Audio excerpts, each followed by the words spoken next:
Ang awit mula sa ilalim ng ilog ay humihila sa akin, parang bangungot na nagyayelo. Sino ang umaawit? At bakit hindi ko mapigilan ang paghakbang patungo sa madilim na tubig? Kamusta, mga kaibigan? Ngayong gabi, nakatayo tayo sa pampang ng isang madilim na ilog sa Pampanga, kung saan ang tubig ay kumikinang na parang nagtatago ng isang nakakatakot na lihim. Naririnig ang mahinang hampas ng alon, pero sa kung saan, may himig na nakakaakit, na parang gustong hilahin ka sa kailaliman.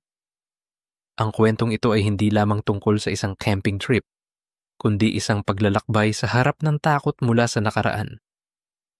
I-like ang video, mag-iwan ng komento tungkol sa inyong damdamin, at huwag niya kalimutang mag-subscribe sa channel para sa mas maraming nakakakilabot na kwento. Tara na, simulan natin ang kwento ngayong gabi. Ako si Carlo, isang katutubo na ipinanganak sa tabi ng ilog na ito. Ang tubig na dumadaloy sa aming nayon sa Pampanga ay hindi lamang nagbibigay buhay sa mga palayan, kundi nag-iingat din ng mga kwentong hinintay ng mga matatanda sa tabi ng apoy. Nang gabing iyon, bagong dilim ang langit, nagdesisyon kaming magkampo sa pampang ng ilog kasama ang 4 kong kaibigan, sina Ana, Marco, Liza, at Diego. Dala namin ang mga tolda, kaunting tuyong kahoy, at ang kuryosidad ng kabataan. Binalaan kami ng mga taga-nayon tungkol sa ang sirena ng ilog, isang sirena na may nakamamatay na awit. Pero tinawanan lang namin ito. Kuwento lang yan, sabi ni Marco, habang sinisindihan ng apoy ng kampo. Ang apoy ay kumakaluskos. Ang liwanag ay sumasayaw sa ibabaw ng tubig. Nakaupo kami sa bilog, nagkukwentuhan ng kung ano-ano, mula sa mga horror movie hanggang sa mga pagtakas sa gabi. Si Ana, ang pinakamahiyain sa grupo, ay palaging tumitingin sa ilog. Parang may hinintay. Naririnig ba ninyo yun, tanong niya? Nanginginig ang boses. Pinakinggan ko, pero ang narinig ko lang ay ang ihip ng hangin sa mga tambo at ang mahinang hampas ng alon. Hangin lang siguro. Sagot ko, pilit na kalmado. Pero bigla na lang, may himig na dumating. Mahina, parang awit ng nanay sa anak, pero malamig. Parang galing sa kailaliman ng ilog. Natahimik kaming lahat. Kahit si Diego, na palaging nagbibiro, ay tumigil sa pagtawa. Ano yung bulong niya? Walang malinaw na salita ang awit, pero ito'y bumabaon sa tenga. Dahilan para bumilis ang tibok ng puso ko. Tumingin ako sa ilog. Walang galaw ang tubig, pero may kung anong kagumalaw sa ilalim ng buwan. Isang itim na anino, makinis. Dumaan at nawala. Baka isda lang, sabi ni Liza. Pero hindi sigurado ang boses niya. Hinawakan ako ni Ana ng mahigpit. Ang kanyang mga kuko ay bumaon sa balat ko. Sinubukan naming bumalik sa kwentuhan. Pero iba na ang pakiramdam. Nag-aapoy pa rin ang kampo. Pero parang mas malamig. Tumayo ako para kumuha ng dagdag na kahoy. Pero pagbalik ko, nakita ko si Marco na nakatitig sa tolda. Sino ang nagbukas ng pinto ng tolda, tanong niya. Walang sumagot. Lumapit ako at isinara ang zipper. Pero nagyelo ang palad ko. Sa loob ng tolda, tuyo ang lupa. Pero may mga basang yapak. Tumutulo. Mula sa pinto hanggang sa pinakamadilim na sulok. Ano to, bulong ni Diego? Kinuha ang flashlight at itinutok. Biglang tumigil ang mga yapak. Parang ang nag-iwan nito ay nawala na lang. Nagsimulang umiyak si Ana. Habang paulit-ulit na sinasabi ni Liza, umuwi na tayo.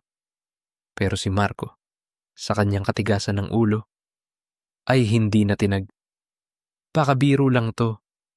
Huwag kayong magpanik. Gusto kong sumang-ayon sa kanya, pero muling narinig ang awit. Mas malinaw, mas malapit, parang may nakatayo sa likod ko. Lumingon ako, pero wala kahit sino. Ang ilog lang, tahimik na dumadaloy. at ang buwan na durog sa ibabaw ng tubig. Parang may mabigat na bagay sa dibdib ko, na parang hinila ako pababa. Hindi ko alam na, nang gabing iyon, aksidente kaming napasok sa isang kwento na hindi sa amin. Isang kwento ng paghihiganti na nagmula sa mga kasalanang itinago sa ilalim ng ilog. Ang apoy ng kampo ay humina na. Tanging mga abong pula ang kumikislap sa dilim. Walang nagsalita sa amin. Tanging ang tunog ng alon ang naririnig mula sa ilog. Ako si Carlo. Nakaupo malapit kay Ana. Sinusubukang alisin ang lamig na gumagapang sa likod ko. Ang mga basang yapak sa tolda ay hindi maalis sa isip ko. Hindi ito maaring biro. Sino ang maglalakad ng walang sapatos patungo sa ilog sa kalagitnaan ng gabi? At pagkatapos ay maglalaho ng ganoon. Si Marco ang unang nagsalita. Pilit na matapang ang boses. Huwag na kayong magpapapanik. Baka tubig lang mula sa kung saan natumulo sa tolda. Pero ang mata niya ay umiiwas. Parang kahit siya ay hindi naniniwala sa sinabi. Si Liza. Yakap ang tuhod. Ay bubulong. Ayoko na dito. May mali. Si Ana ay tumango ng mabilis. Tahimik na tumulo ang luha sa pisngi. Si Diego, na madalas maingay, ay tahimik na ngayon, nakatitig sa apoy. Hawak-hawak ang flashlight na parang pang-aliw sa sarili. Tumayo ako. Sinusubukang maging kalmado. Sige. Titingnan ko lang ang paligid. Baka hayop lang. Tumango si Marco. Pero hinawakan ako ni Ana. Desperado ang boses. Huwag. Carlo.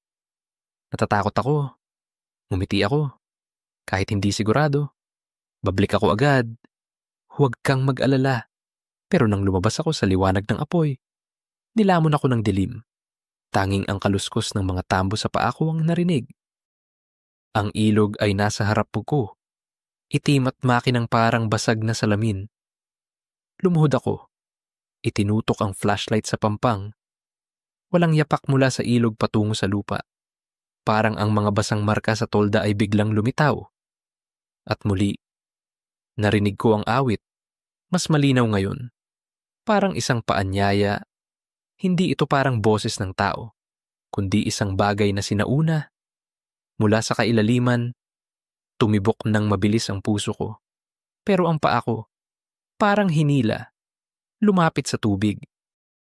Carlo, sigaw ni Ana mula sa malayo. Hinila ako mula sa panaginip. Nagulat ako. Halos nabitawan ng flashlight.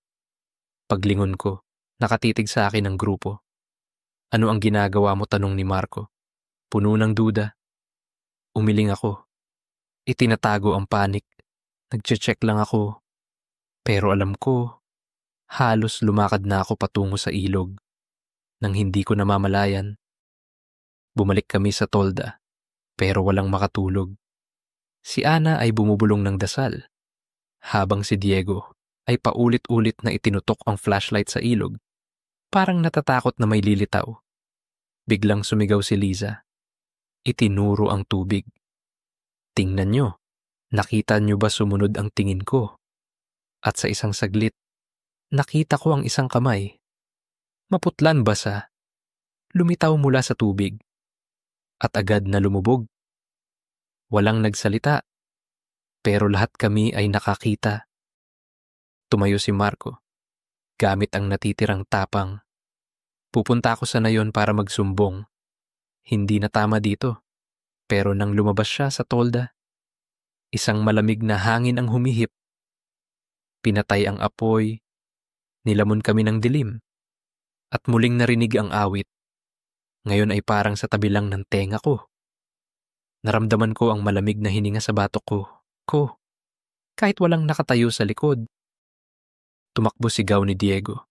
Hinila sina Ana at Liza palabas ng told. Sumunod ako. Pero paglingon ko, wala si Marco. Marco, tawag ko. Pero ang alon lang ang sumagot. Tumakbo kami sa pampang ng ilog. Kumikislap ang flashlight sa kamay ni Diego. At ang liwanag ay tumama sa isang bagay na nagpatigil sa akin si Marco. Nakatayo sa gitna ng ilog. Tubig hanggang baywang. Puti ang mga mata. Umawit kasabay ng nakakatakot na himig. Sumigaw si Ana, natumba sa pampang. Gusto kong tumakbo para hilahin si Marco. Pero parang naipako ang paa ko. Ang awit ay hindi na simpleng himig. Ito ay parang sumpa. Bumabaon sa isip na parang gusto kong sumuko. Hinila ako ni Diego. Sumigaw. Huwag kang tumingin, tumakbo. Tumakbo kami. Hindi lumilingon. Pero ang imahe ni Marco sa ilog, umaawit kasabay ng tawag mula sa kailaliman, ay hindi mawala sa isip ko. Nang makarating kami sa nayon, halos mag-umaga na.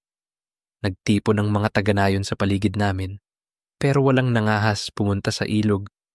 Isang matandang babae. Malabo ang mata. Hinawakan ang kamay ko. Bumulong ginising ninyo siya. Ngayon, wala nang ligtas. Hindi ko naintindihan, pero ang tingin niya ay nagyelo sa puso ko.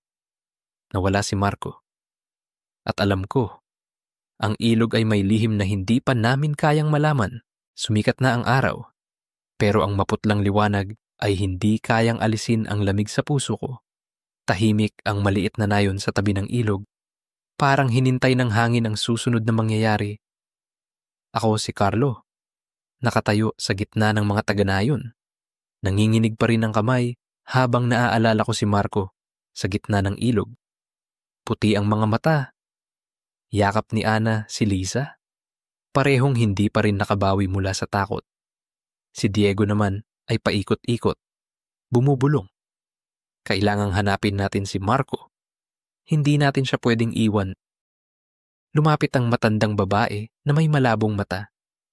Ang nagbabala sa amin kagabi, huwag kayong bumalik sa ilog, sabi niya. Mabigat ang boses na parang balete. Pinili na niya ang kaibigan ninyo. Walang makakabawi sa kanya.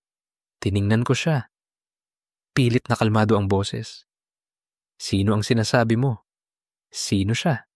Pero umiling lang siya. Nakapinid ang labi. At umalis. Iniwan kaming puno ng tanong. Nagsimulang magbulungan ang mga taga na yun. Isang matandang lalaki, si Lito. Ang lumapit mula sa karamihan. Siya ang veteranong mangingisda na hinintay ng lahat. Huwag kayong magmalaki, sabi niya. Itinuro ang ilog. Ang kwento tungkol sa sirena ay hindi biro. May mga nawala na noon. At lahat nagsimula sa awit. Gusto ko sanang magtanong pa. Pero ang tingin niya ay matalim. Parang gustong tapusin ang usapan. Hindi na nakatiis si Diego. Hindi tayo pwedeng tumayo lang dito. Kaibigan ko si Marco. Tumakbo siya palayo sa karamihan. Patungo sa pampang ng ilog. Tinawag ko siya. Pero hindi siya huminto. Hinawakan ako ni Ana. Nanginginig ang boses. Huwag mo siyang hayaang mag-isa. Carlo? Tumango ako. Kahit mabigat ang loob. Naiwan si Lisa sa mga taga-nayon. Habang tumakbo kami ni Ana kasunod ni Diego. Pagdating sa pampang, nakaluhod si Diego sa tabi ng tubig. Hinuhukay ang lupa na parang may hinintay na bakas. Walang galaw ang tubig, pero may kakaibang amoy. Hindi amoy putik o isda, kundi isang matamis na amoy. Parang bulaklak na nalanta. Naamoy mo ba, tanong ni Diego? Hindi tumitingin. Tumango ako. Kahit ayaw kong aminin. Si Ana ay nakatayo malayo sa tubig. Nakatitig sa ilog. Parang natatakot na lalamunin kami nito. At doon ko nakita. Isang piraso ng basahan. Nahuli sa mga tambo malapit sa pampang. Ito ang damit ni Marco. Ang berdeng suot niya kagabi. Kinuha ko ito. Nanginginig ang kamay. Basa ang tela, pero hindi parang tubig ng ilog, kundi parang may hinigop na malagkit at malamig. Kay Marco to. Bulong ko. Kinuha ito ni Diego. Namumula ang mga mata. Nandito pa rin siya. Alam ko. Pero bago kami makagawa ng anuman, narinig muli ang awit. Ngayon, hindi na ito malabo, kundi malinaw. Parang bulong sa tabi ng tenga ko. Nahilo ako. Gusto kong lumakad patungo sa tubig. Sumigaw si Ana. Hinila ako. Carlo, huwag. Pero si Diego ay hindi pinalad. Tumayo siya. Walang emosyon ang mata. At naglakad patungo sa ilog. Sumugod ako. Hinawakan ang balikat niya. Pero itinulak niya ako sa lupa. Kailangang hanapin ko si Marco. Sabi niya. Walang tono ang boses. Sinubukan naming hilahin ni Ana si Diego. Pero kakaiba ang lakas niya. Hanggang tuhod na ang tubig. Pagkatapos ay hanggang dibdib. Bigla, isang maputlang kamay ang lumitaw mula sa tubig. Hinawakan ang bukong-bukong ni Diego. Sumigaw siya, pero natigil ang sigaw nang hilahin siya pababa. Tumalsik ang tubig. Pagkatapos ay bumalik sa katahimikan. Parang walang nangyari. Sumigaw si Ana. Umiyak. Habang ako ay nakatayo lang, tumitibok ang puso. Tumakbo kami pabalik sa nayon. Sinumbong ang nangyari. Pero walang nagulat. Tiningnan kami ni Lito. Bumuntong hininga. Sabi ko na. Hindi siya nagpapatawad. Sumigaw ako. Sino siya? Bakit kami ang hinintay umiling siya? Pero isang babae sa malapit, si Rosa, ay bumulong siya si Maria. Ang babaeng nilunod ng mga taga nayon 50 taon na ang nakalipas. Akala nila, bruha siya. Natulala ako. Si Maria isang espiritong naghihiganti. Pero bakit si Marco? Si Diego wala silang kinalaman sa nakaraan. Tiningnan ako ni Rosa. Puno ng awa ang mata. Nasa maling lugar kayo. Sa maling oras. Hindi kayo ang hinintay niya, kundi ang mga umagrabyado sa kanya. Pero ginising ninyo siya. Nang gabing iyon, hindi ako nakatulog. Ang awit ay naririnig pa rin sa isip ko. Parang isang sumpa na hindi natatapos. Alam ko, kung walang gagawin, kami ang susunod. Pero paano harapin ang isang bagay na hindi mula sa mundong ito, nasa kalagitnaan na ang araw? Pero ang init ay hindi kayang alisin ang takot na nakakapit sa akin. Ang nayon sa Pampanga ay tahimik. Parang alam ng lahat ang isang bagay, pero takot magsalita. Ako si Carlo. Nakaupo sa upuang kahoy sa labas ng bahay ni Lito. Mahigpit ang hawak sa basahan ni Marco. Sina Ana at Liza ay nasa tabi ko. Pulang-pula ang mga mata. Tahimik. Nawala na ang dalawa naming kaibigan sa isang gabi. At ang nakakatakot na awit ay naririnig pa rin sa isip ko. Parang paalala na hindi pa tapos ang ilog. Lumapit si Lito. May hawak na tasang kape. Mabigat ang tingin. Umalis na kayo sa nayon, sabi niya. Paos ang boses. Ang pagstay dito ay magdadala lang ng gulo. Umiling ako. Pilit na kalmado. Hindi namin maiwan sina Marco at Diego. Baka buhay pa sila. Pero kahit sinabi ko yun, alam ko na manipis ang pag-asa. Bumulong si Ana. Kung si Maria, ang gusto ay maghiganti. Bakit kami ang hinintay?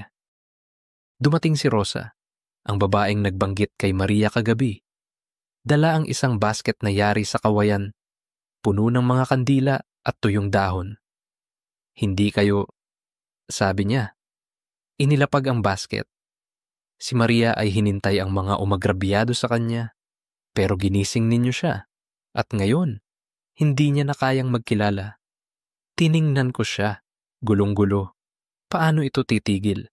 Ano ang gagawin natin? Bumuntong hininga si Rosa. Naupo sa tabi. Ang tanging paraan ay harapin ang katotohanan. Nilunod si Maria sa ilog na iyan ng mga taga-nayon mismo. Natakot sila sa kanya. Tinawag siyang bruha dahil alam niya ang mga bagay na hindi nila naintindihan. Kinuha niya ang isang kandila, sinindihan. At ang amoy ng usok ay kumalat. Kung gusto niyang magpahinga, kailangang ibalik ang hustisya para sa kanya. Tiningnan ko ang maliit na apoy sa kandila. Sinusubukang unawain ang sinabi. Hustisya para sa isang espiritu na namatay 50 taon na ang nakalipas. Pero bago ako makapagtanong, biglang tumayo si Liza. Itinuro ang daan patungo sa ilog. Naririnig niyo ba nanginginig ang boses niya? Pinakinggan ko. At totoo nga, narinig ko ulit ang awit, hindi na malabo, kundi malinaw. Parang isang paanyaya na hindi kayang tanggihan. Yumakap si Ana sa muka. Umiling. Hindi ko na kaya. Tumakbo siya sa loob ng bahay. Isinara ang pinto. Gusto ko sanang sumunod, pero hinawakan ni Rosa ang kamay ko. Huwag mong hayaang hilahin ka ng awit. Babala niya. Kukunin nito ang kontrol mo. Tumango ako, pero nagyelo ang palad ko. Ang awit ay hindi lang sa labas. Parang naririnig ko ito sa isip ko. Hinila ako patungo sa ilog. Nagdesisyon kaming manatili sa bahay ni Lito. Malayo sa Pampang, pero nang dumilim, lumala ang lahat. Walang tigil ang awit. Ngayon ay may kasamang bulong. Mga salitang hindi ko naintindihan, pero nagpadali sa tibok ng puso ko. Naging kakaiba ang kilos ni Liza. Nakaupo siya sa sulok. Bumubulong kasabay ng himig. Walang emosyon ang mata. Liza, anong nangyayari sa'yo, tanong ko. Pero hindi siya sumagot. Tuloy lang sa pagbulong. Kinuha ni Rosa ang mga tuyong dahon. Sinunog. At ang usok ay kumalat. Naiimpluwensyahan na siya. Sabi niya. Tensyonado ang boses. Sinusubukan siyang hilahin ni Maria. Sinubukan naming pigilan ni Ana si Liza. Pero malakas ang pag-alsa niya. Sumigaw, gusto niya ako. Sabi niya. Kailangan kong pumunta. At bago kami makareact, tumakbo si Liza palabas. Diretso sa ilog. Hinabol namin ni Ana, pero makapal ang dilim. Tanging ang mahinang buwan ang nagbibigay liwanag. Pagdating sa Pampang, nakita ko si Liza sa gitna ng tubig. Hanggang balikat na ang tubig. Hindi siya umawit, pero puti ang mga mata, katulad ni Marco. Isang maputlang kamay ang lumitaw. Hinaplos ang buhok niya at hinila siya pababa. Tumalsik ang tubig. Pagkatapos ay natahimik. Sumigaw si Ana. Umiyak. Habang ako ay nakatayo lang. Walang magawa. Dumating si Rosa. Hingal na hingal. Kailangang malaman ninyo ang katotohanan. Sabi niya. Desperado ang boses. Hanapin ang mga umagrabyado kay Maria. Iyon lang ang makakapigil sa kanya. Tiningnan ko ang ilog kung saan nawala si Liza. Mabigat ang puso ko, pero alam ko na tama siya. Kung hindi kami kikilos, kami ni Ana ang susunod. Nilamon ng dilim ang nayon. Tanging ang mahinang liwanag mula sa mga lamparang langis ang natira sa mga harapan ng bahay. Ako si Carlo. Nakaupo kasama si Ana sa loob ng bahay na kahoy ni Lito. Mabigat ang puso ko na parang ilalim ng ilog. Nawala na si Liza, tulad ni na Marco at Diego. At ang nakakatakot na awit ay hindi tumitigil. Parang sumpa na nakakapit sa isip ko. Sa tuwing ipinipikit ko ang mata, nakikita ko ang maputlang kamay na lumilitaw mula sa tubig. Hinila ang mga kaibigan ko sa kailaliman. Hinawakan ni Ana ang kamay ko. Nanginginig ang boses. Kami ang susunod. Diba? Gusto ko sanang aliwin siya. Pero natigil ang mga salita sa lalamunan ko. Pumasok si Rosa. Dala ang isang lumang kwaderno. Sira-sira ang balat na takip. Mabaho ang amoy ng lumang papel. Ito ang diary ng aking ama. Sabi niya. Inilapag ang kwaderno sa mesa. Saksi siya sa nangyari kay Maria. Binuksan ko ang kwaderno. At ang mga sulat kamay na nanginginig ay lumitaw sa ilalim ng lampara. Isinulat ng ama ni Rosa, isang tagatala ng kasaysayan ng nayon, ang kwento ni Maria, isang batang babae mula 50 taon, na ang nakalipas, may kakaibang kakayahan siya, nakakapagsabi ng paparating na bagyo. Nagpapagaling gamit ang mga halamang gamot, at minsan ay nagsasalita ng mga hinula. Tinawag siyang bruha ng mga taga-nayon. Natakot sa kanyang lakas. Isang gabi, hinila nila siya sa ilog. Tinali ang mga bato sa paa at nilunod. Akala nila, iyon ang paraan para protektahan ang nayon, sabi ni Rosa. Mapait ang boses, pero mali sila. Nagpatuloy ako sa pagbasa. Mabilis ang tibok ng puso. Isinulat sa diary na pagkatapos ng kamatayan ni Maria, nagsimula ang mga bangungot sa mga kasali. Naririnig ang awit mula sa ilog tuwing gabi at nawala ang ilang tao. Itinago ng mga taga-nayon ang katotohanan. Tinawag itong sumpa ng ang sirena ng ilog. Ang mga buhay pa mula sa gabing iyon, sabi ni Rosa. Sila ang hinintay ni Maria. Nag-angat ng tingin si Ana. Malaki ang mga mata. Kaya, si Lito, kasali ba siya? Dahan-dahang tumango si Rosa. Siya ang pinakabata sa mga kasama. Ayaw niya, pero hindi niya napigilan. Tiningnan ko ang pinto kung saan nakatayo si Lito. Tahimik na nakatitig sa ilog. Gulong-gulo ang isip ko. Siya ang tumulong sa amin, pero bahagi rin ng kasalanan noon. Bigla, narinig ulit ang awit. Mas malakas. Parang umaawit ang buong ilog. Yumakap si Ana sa ulo. Sumigaw. Hindi ko na kaya. Hinawakan ko ang balikat niya. Pilit na ginigising siya. Pero ang mga mata niya ay parang nawawalan ng focus. Parang inaari ng isang bagay. Mabilis na sinunog ni Rosa ang mga tuyong dahon. Kumalat ang usok, pero hindi tumigil ang awit. Kailangang gumawa tayo ng paraan, sigaw ko. Tiningnan ako ni Rosa. Matatag ang boses. Hanapin ninyo ang mga natitira. Nagtatago sila, pero hindi titigil si Maria hanggat hindi nabibigyan ng hustisya. Binigyan niya ako ng maikling listahan. 4 na pangalan. Lahat matatanda sa nayon. Alam nila ang ginawa nila. Harapin ninyo sila o kukunin ni Maria ang buhay ninyo. Umalis kami ni Ana sa bahay ni Lito. Dala ang diary at listahan. Parang lalamunin kami ng dilim sa labas. Pero alam ko na walang atrasan. Hinintay namin ang bahay ni Amado. Ang una sa listahan, nakatira siya sa dulo ng nayon, sa isang lumang bahay na sarado ang mga bintana. Nang kumatok kami, walang sumagot. Pero narinig ko ang bulong mula sa loob. Hindi boses ng tao, kundi ang awit ni Maria. Naririnig mula sa kung saan. Bumukas ang pinto at lumitaw si Amado. Puno ng takot ang muka. Ano ang gusto ninyo? Tanong niya. Nanginginig ang boses. Itinaas ko ang diary. Alam namin ang tungkol kay Maria. At ang ginawa ninyo, namutla siya. Umatras. Pero bago makasara ang pinto, isang malamig na hangin ang humihip. Dala ang awit. Sumigaw si Ana. Itinuro ang likod ni Amado. Isang malabong figura. Basang-basa ang buhok. Nakatayo sa sulok ng silid. Lumingon si Amado. Sumigaw. At nawala ang figura. Pero tuloy ang awit. Parang banta. Hinila ko si Ana palabas. Tumitibok ang puso. Hindi pa kami handa na harapin ang katotohanan. Pero nandito na si Maria. At hindi siya maghihintay. Ang makitid na daang lupa mula sa bahay ni Amado ay madilim. Tanging ang tunog ng mga hakbang namin ni Ana ang naririnig sa makapal na hangin. Ako si Carlo.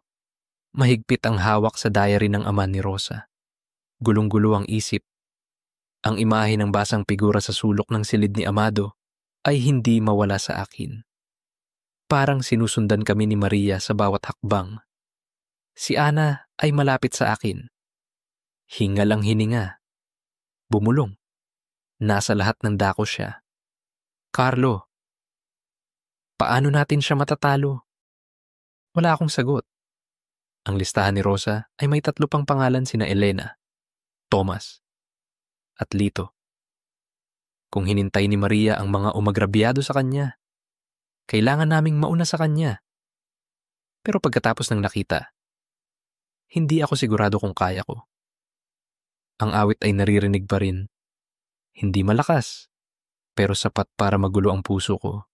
Parang isang hiblang hindi nakikita. Hinila ako patungo sa ilog. Nagdesisyon kaming hanapin muna si Elena.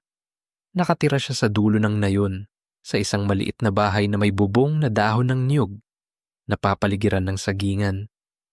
Pagdating doon, kumatok ako, pero walang sumagot. Tiningnan ni Ana ang paligid. Nanginginig ang boses. Hindi ba kakaiba? Walang tunog. Tumango ako. Lumakas ang kaba. Itinulak ko ang pinto at nakitang bukas ito. Sa loob, madilim ang bahay. Amoy amag ang sumalubong. Elena tawag ko, pero ang echo lang ang sumagot. Hinawakan ni Ana ang kamay ko. Bumaon ang kuko sa balat ko. Pumasok kami. Kumikislap ang flashlight sa dingding. Sa mesa, may kandilang natunaw na. Naging puddles ang wax. At doon ko nakita isang basang linya ng tubig mula sa pinto patungo sa sulok, kung saan may lumang silya. Kumapit ang puso ko. Ana, tingnan mo. Bulong ko. Itinuro ang basang bakas. Umiling siya. Umatras. Ayoko na dito, pero bago kami makalabas, isang mahinang ungol ang narinig mula sa sulok. Itinutok ko ang flashlight. At nandun si Elena. Nakaupo sa silya. Malaki ang mga mata. Maputla ang muka. Huli na kayo. Bulong niya. Itinuro ng kamay niya ang sahig, kung saan may maliit na tubig. Parang may nakatayo sa harap niya. Si Maria, tanong ko. Nanginginig ang boses. Mahinang tumango si Elena. Dumating siya. Alam niya nandito ako. At bigla siyang umubo ng malakas. Bumagsak sa silya. Sumugod ako, pero wala na siyang hininga. Sumigaw si Ana. Tumakbo palabas. Habang ako ay nakatayo, nakatitig sa basang bakas na natuyo. Sumugod na si Maria. At hindi kami nakapigil. Tumakbo kami pabalik kay Lito. Sinumbong kay Rosa. Umiling siya. Mabigat ang tingin. Hindi siya titigil hanggat hindi nababayaran ng lahat. Itinaas ko ang listahan. Desperado ang boses na iwan sina Thomas at Lito. Kailangang hanapin natin sila. Pero hinawakan ni Rosa ang kamay ko. Seryoso ang boses. Nandito si Lito. Pero ayaw niyang harapin. Kumbinsihin mo siyang magsabi ng totoo. Hinintay ko si Lito sa labas. Nakaupo siya. Nakatitig sa ilog. Matigas ang muka. Alam mo kung ano ang gusto ni Maria? Sabi ko, pilit na kalmado. Umiling siya. Pero hindi ako sumuko. Patay na si Elena. Kung hindi ka magsasalita, ikaw ang susunod. Tiningnan niya ako. Pulang-pula ang mga mata. Ayaw ko siyang saktan. Bulong niya. Sumunod lang ako sa utos nila. Ikinuwento niya na bata pa siya noon. Napilitang sumali dahil takot ma-ostracize. Humingi ng awa si Maria. Pero walang nakinig. Isinumpa niya kami. Sabi niya, nanginginig ang boses. Sabi niya, babalik siya. Nagyelo ako.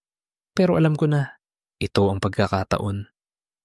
Kailangan mong humingi ng tawad sa kanya. Sabi ko, harapin mo siya o hindi kami makakaligtas. Tumango si Lito, pero puno ng takot ang mata niya. Nagdesisyon kaming pumunta sa ilog kinabukasan, kung saan nilunod si Maria. Pero nang dumilim, muling narinig ang awit. Parang babala. Nagsimulang bumulong si Ana. Walang emosyon ng mata. Inalog ko siya. Sumigaw Ana. Gising. Pero itinulak niya ako. Tumakbo palabas. Patungo sa ilog. Hinabol ko siya. Tumitibok ang puso. Alam ko na malapit na si Maria kaysa dati. Madilim ang gabi. Tanging ang durog na buwan sa ibabaw ng ilog ang gumagabay sa akin. Ako si Carlo. Hinabol ko si Ana. Putol-putol ang hininga. Tumitibok ang puso na parang sasabog. Tumakbo siya patungo sa ilog. Walang sapatos ang paa sa basang buhangin. Parang hinila ng nakakatakot na awit. Ana, huminto ka, sigaw ko. Pero nilamon ng hangin ang boses ko. Ang awit ngayon ay hindi na simpleng himig. Parang bulong. Naguutos. At kailangan kong labanan para hindi sumunod sa kanya. Huminto si Ana sa dulo ng tubig. Nanginginig ang katawan. Sumugod ako. Hinawakan ang balikat niya. Pero walang emosyon ang mata niya. Puti. Katulad ni na Marco at Liza. Ana, tingnan mo ako. Sigaw ko. Inalog siya. Lumingon siya. Pero hindi na si Ana. Walang laman ng mga mata.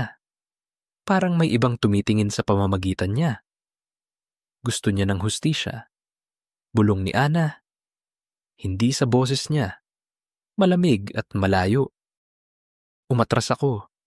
Nagyelo ang likod ko. Bago ako makagawa ng anuman, isang maputlang kamay ang lumitaw mula sa tubig. Humawak sa pulso ni Ana. Hindi siya lumaban. Nakatayo lang. Parang tinanggap na ang kapalaran.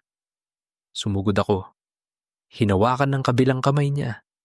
Hinila ng malakas. Hindi mo siya makukuha, sigaw ko.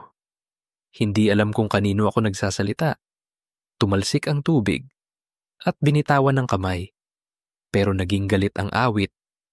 Parang bagyong umuungal sa isip ko. Bumagsak si Ana sa pampang. Umubo ng malakas.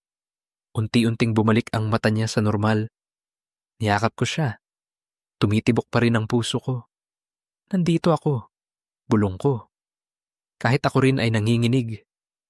Bumalik kami sa nayon. Pero alam ko na hindi pa tapos si Maria. Hinintay niya kami. At nauubos na ang oras natin. Kinabukasan, hinintay namin ni Ana si Lito. Nakaupo siya sa labas. Mukhang pagod na pagod. Parang hindi natulog ng mga araw. Kailangang pumunta tayo sa ilog. Sabi ko, matatag ang boses. Kailangang harapin mo si Maria. Tiningnan ako ni Lito. Puno ng takot ang mata. Pero tumango rin. Utang ko ito sa kanya. Bulong niya. Naghahanda si Rosa ng maliit na bag, mga kandila. Tuyong dahon at lumang rosaryo. Pampalakas ito sa inyo, sabi niya. Pero hindi na itago ng mata niya ang pag-aalala.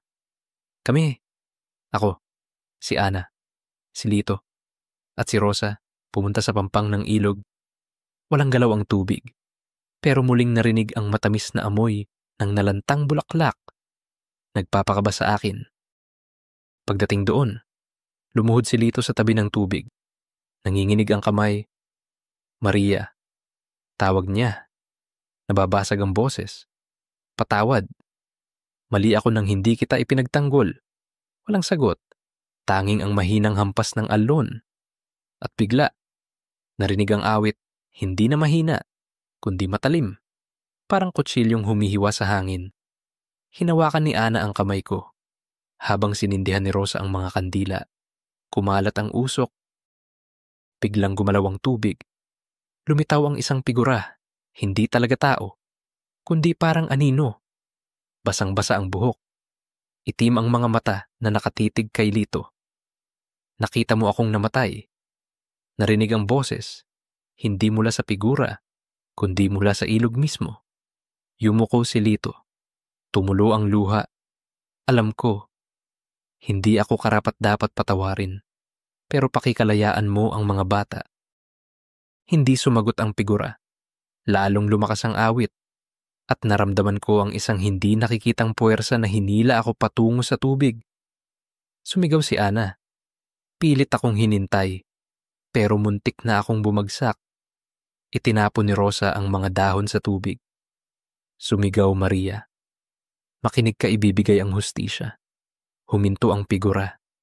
Tiningnan kami. At parang napapayag, lumubog ito at unti-unting nawala ang awit. Pero alam ko na hindi ito ang wakas. Si Thomas, ang huling nasa listahan, ay buhay pa. Kung hindi namin siya mahintay, babalik si Maria. Tiningnan ko si Lito. Nakaluhod pa rin, nanginginig. Kailangang hanapin natin si Thomas. Sabi ko. Tumango siya, pero parang wala ng pag-asa ang mata niya. Tahimik na dumaloy ang ilog, pero alam ko na hinintay niya kami. Sumikat ang araw. Ang dilaw na liwanag ay kumalat sa mga bubong ng nipa, pero mabigat pa rin ang hangin sa nayon. Ako si Carlo, nakatayo kasama si Ana. Mahigpit ang hawak sa diary. Puno ng determinasyon at takot. Si Thomas. Ang huling nasa listahan ni Rosa. Ang huling pag-asa para tapusin ang sumpa ni Maria. Pero pagkatapos ng nangyari kina Amado, Elena, at halos kay Ana, alam ko na nauubos na ang oras natin. Ang nakakatakot na awit ay naririnig pa rin. Parang paalala na palaging malapit si Maria. Inakay kami ni Rosa sa bahay ni Thomas. Isang maliit na bahay na kahoy sa gitna ng palayan, malayo sa ilog. Kasama namin si Lito. Mabigat ang hakbang, pagod ang muka. Ayaw kaming makita ni Thomas. Bulong ni Lito, puno ng pagsisisi. Siya ang nanguna noong gabing iyon. Ayaw niyang pag-usapan si Maria. Hinawakan ko ng mahigpit si Ana. Pilit na kalmado ang boses. Kailangang pilitin natin siyang magsalita.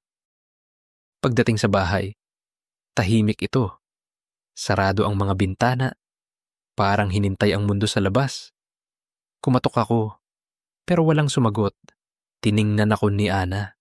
Puno ng pag-aalala ang mata. Naririnig mo ba bulong niya? Pinakinggan ko. At totoo nga, narinig ko ang awit. Hindi mula sa ilog, kundi mula sa bahay na ito. Parang nauna na rito si Maria. Itinulak ni Rosa ang pinto. At ito ay tumunog. Bumukas sa madilim na loob. Sa loob, amoy amag at matamis na amoy ng nalantang bulaklak ang sumalubong.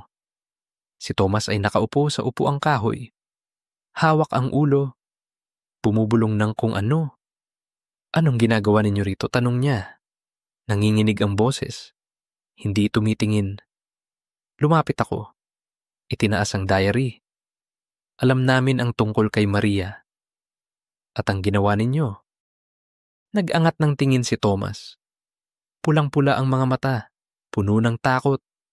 Hindi ninyo naiintindihan, sabi niya. Halos sumigaw. Hindi siya tao, demonyo siya, umatras si Lito. Pero lumapit ako. Matatag ang boses. Pinatay ninyo siya. Kailangang harapin mo yon. Pero bago makasagot si Thomas, isang malamig na hangin ang humihip. Pinatay ang lamparang langis sa mesa. Biglang lumakas ang awit. Parang bagyong umuungal. Hinawakan ni Ana ang kamay ko. Bumaon ang kuko sa balat. At nakita ko, isang malabong figura. Basang-basa ang buhok. Nakatayo sa likod ni Thomas. Ikaw ang nag-utos. Narinig ang boses. Hindi mula sa figura, kundi mula sa hangin sa paligid. Sumigaw si Thomas. Umatras. Natumba ang upuan. Ayaw ko, ginawa ko lang para sa nayon. Mabilis na sinindihan ni Rosa ang kandila. Kumalat ang usok, pero hindi nawala ang figura. Lumapit ito, at mas malinaw ko itong nakita. Maputlang mukha, itim na mga mata, puno ng galit. Hustisya, bulong ng boses. At bumagsak si Thomas sa sahig. Hawak ang dibdib, hingal. Gusto kong tumakbo, pero parang naipako ang paa ko. Sumigaw si Ana. Hinila ako, pero biglang lumapit si Lito. Lumuhod sa harap ng figura. Maria, patawad, sabi ni Lito. Nababasag ang boses. Wala akong lakas para pigilan sila. Patawarin mo ako. Huminto ang figura. Tiningnan si Lito. Humina ang awit, pero hindi tuluyang nawala. At si Thomas, nakahiga pa rin, sumigaw. Huwag kang makinig sa kanya. Papatayin niya tayong lahat. Pero hindi pinansin ng figura si Thomas. Lumubog ito sa dilim at nawala ang awit. Nag-iwan ng nakakatakot na katahimikan. Buhay pa si Thomas, pero parang wala ng buhay ang mukha niya. Babalik siya, bulong niya. Nakatitig sa kawalan. Hinawakan ni Rosa ang kamay ko. Desperado ang boses. Dalhin ninyo siya sa ilog. Doon lang matatapos ang katotohanan. Tiningnan ko si Ana. Tumango siya. Kahit puno ng takot ang mata. Inalalayan namin si Thomas. Kahit mahina ang pag-alsa niya. Mahaba at malamig ang daan patungo sa ilog. Bawat hakbang ay parang lalong bumibigat. Alam ko, pagdating doon, matatapos ang lahat. para kay Maria, o para sa amin. Ang mahinang hampas ng alon mula sa malayo ay parang huling paanyaya. Ang ilog ay lumitaw sa harap namin. Ang tubig ay makinis na parang itim na salamin. Sumasalamin sa maputlang buwan. Ako si Carlo. Nauna, inaalalayan si Thomas, na halos bumagsak sa bigat ng takot. Si Ana ay nasa tabi. Mahigpit ang hawak sa rosaryo ni Rosa. Bumubulong ng dasal. Sina Lito at Rosa ay sumunod. Dala ang mga kandila at tuyong dahon. Parang mahinang kalasag laban sa hinintay natin. Mahina ang hampas ng alon, pero nararamdaman ko ang presensya ni Maria. Parang nanonood mula sa kailaliman. Huminto kami sa dulo ng tubig, kung saan nilunod si Maria 50 taon na ang nakalipas. Nanginginig si Thomas, nakatitig sa tubig, parang nakakita ng nakakatakot. Ayaw kong mamatay. Bulong niya. Nawawala ang boses. Hinawakan ko ang balikat niya. Matatag ang boses. Kailangang sabihin mo ang totoo. Sabihin mo sa kanya. Pero umiling siya. Umatras. Lumapit si Rosa. Hinawakan ang balikat niya. Tumas. Oras na para harapin. Hindi siya magpapatawad kung tatakas ka. Lumuhod si Lito. Hinawakan ang dulo ng tubig. Maria. Tawag niya. Nababasag ang boses. Mali ako. Hindi ko sila napigilan. Patawarin mo ako. Walang sagot. Tanging ang ihip ng hangin sa mga tambo. Dala ang matamis na amoy ng nalantang bulaklak. Hinawakan ni Ana ang kamay ko ng mahigpit. Bumulong. Nararamdaman mo ba nandito siya? Tumango ako. Nagyelo ang likod ko. At biglang gumalaw ang tubig. Lumitaw ang isang figura. Hindi talaga tao, kundi parang anino. Basang-basa ang buhok na tumatakip sa mukha. Itim na mga mata ang nakatitig kay Thomas. At narinig ang awit, hindi na mahina, kundi parang akusasyon. Ikaw ang nag-utos. Narinig ang boses. Mula sa ilog mismo. Sumigaw si Thomas. Bumagsak sa pampang. Hawak ang ulo. Ayaw ko, ginawa ko lang para sa nayon. Sinindihan ni Rosa ang kandila. Kumalat ang usok, pero hindi tumigil ang awit. Naramdaman ko ang isang hindi nakikitang puwersa na hinila ako patungo sa tubig. Parang gustong lamunin ako. Sumigaw si Ana. Hinintay ako. Pero muling nawala ang focus ng mata niya. Parang inari ng awit. Ana. Gising sigaw ko. Inalog siya. Itinapon ni Rosa ang mga dahon sa tubig. Sumigaw Maria. Kami ang magbibigay ng hustisya. Makinig ka. Lumingon ang figura kay Thomas. At ngayon, nakita ko ang mukha niya. Bata. Pero puno ng galit. Ang mga mata ay parang bumabaon sa kaluluwa ni Thomas. Hustisya. Ulit ng boses. Malamig. Umiiyak si Thomas. Lumuhod. Nanginginig ang boses. Mali ako. Maria. Ako ang nag-utos na ilunod ka. Natakot ako sa lakas mo.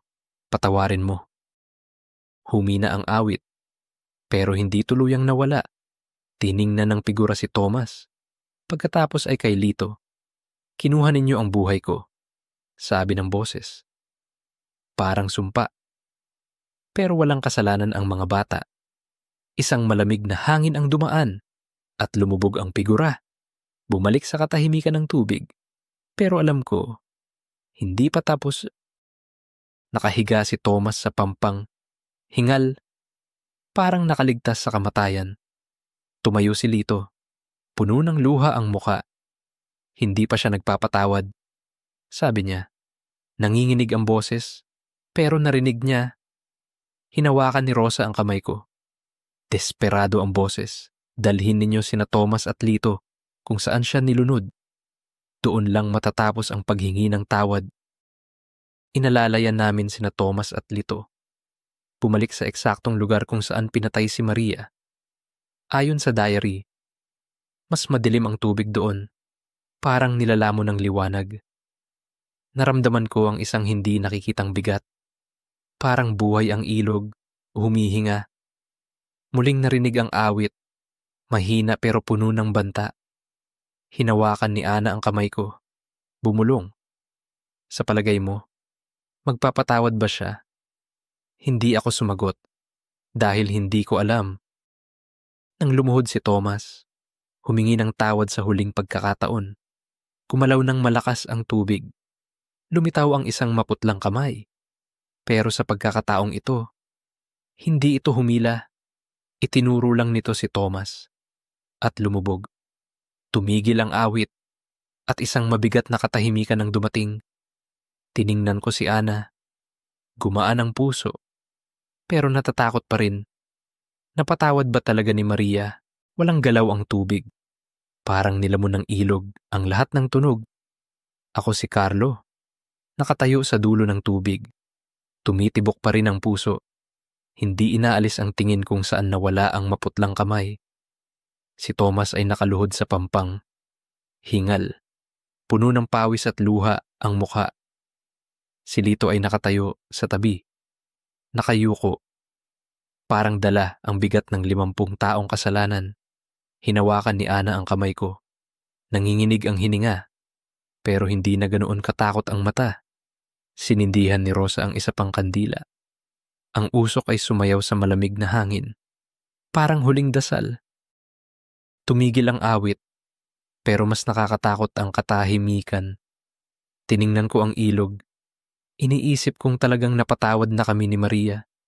O pansamantala lang siyang umatras. Napatawad ba siya, bulong ni Ana? Mahina ang boses na parang natatakot sirain ng sandali. Hindi ako sumagot. Dahil hindi rin ako sigurado. Pero iba na ang pakiramdam. Wala na ang hindi nakikitang bigat sa dibdib ko. Wala na ang matamis na amoy ng nalantang bulaklak sa hangin. Lumapit si Rosa. Hinawakan ang balikat ni Thomas. Sinabi mo ang totoo. Sabi niya. Mabigat pero matatag ang boses. Iyon ang gusto niya. Nag-angat ng tingin si Thomas. Pulang-pula ang mata. Pero sa unang pagkakataon, nakita ko ang ginhawa sa mukha niya. Hindi niya ako hinila. Bulong niya. Parang hindi makapaniwala. Tumango si Lito. Nababasag ang boses. Narinig niya kami. Pero kailangan nating dalhin ito habang buhay. Nakatayo kami roon. Tahimik. Parang nagbibigay pugay kay Maria. Hindi ang sirena ng ilog, kundi ang batang babae na ninakaw ang buhay dahil sa takot at pamahiin. Naramdaman ko ang mahinang ihip ng hangin. Dala ang malamig na tubig. Parang huminga ang ilog sa huling pagkakataon. Hinawakan ni Ana ang kamay ko ng mahigpit. Bumulong. Sa tingin ko. Nagpahinga na siya. Tumango ako. Kahit may bahagyang duda pa rin. Iniligpit ni Rosa ang mga kandila at dahon. Mas malambot ang tingin niya. Ginawa ninyo ang tama. Sabi niya. Hindi lahat may lakas na harapin ang nakaraan ng ganoon. Tiningnan ko siya. Pagkatapos ay ang ilog. Pero sina Marco, Diego, Liza, hindi nila nararapat magbayad. Bumuntong hininga si Rosa. Hinawakan ang balikat ko. Minsan, huli ang katotohanan at ang mga walang kasalanan ay nadadamay. Pero binigyan ninyo ng hustisya si Maria. Iyon ang kailangan niya. Bumalik kami sa nayon. Mabigat ang hakbang, pero mas magaan ang puso. Nagtipon ang mga taga-nayon sa paligid. Nagbubulungan tungkol sa nangyari. Yumuko ang ilang matatanda. Parang dala rin nila ang kasalanan ng nakaraan. Walang sinabi sina Lito at Thomas. Pero alam ko na hindi nila makakalimutan ang gabing ito. Si Ana ay malapit sa akin. At sa unang pagkakataon pagkatapos ng maraming araw, ngumiti siya. Kahit saglit lang. Pagbalik sa bahay, nakaupo ako sa labas. Nakatitig sa ilog na ngayon ay mas mapayapa. Hindi ko na narinig ang awit. Hindi na nakita ang figura sa ilalim ng tubig. Pero alam ko, ang ilog ay mag-iingat ng bahagi ni Maria at ng mga kaibigan kong nawala. Ipinikit ko ang mata. Hinayaan ang malamig na hangin na humaplos sa mukha. At sa unang pagkakataon, naramdaman ko na maaari akong magpatuloy. Pero nang gabing iyon, nagising ako bigla. Isang malabong himig. Mahina. Narinig ko sa isip ko. Hindi ito ang awit ni Maria, kundi isang paalala na ang nakaraan ay hindi talaga umaalis. Umupo ako. Tiningnan ang bintana kung saan kumikinang ang ilog sa ilalim ng buwan. At naisip ko, tapos na ba talaga ang lahat? Tapos na ang kwento.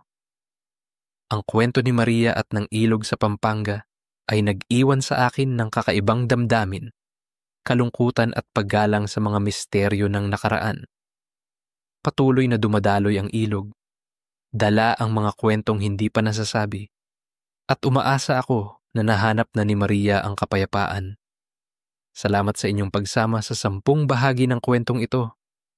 Mag-iwan ng komento, ibahagi ang inyong saloobin, at huwag niyo makalimutang mag-like at mag-subscribe sa channel para sa iba pang nakakakilabot na kwento.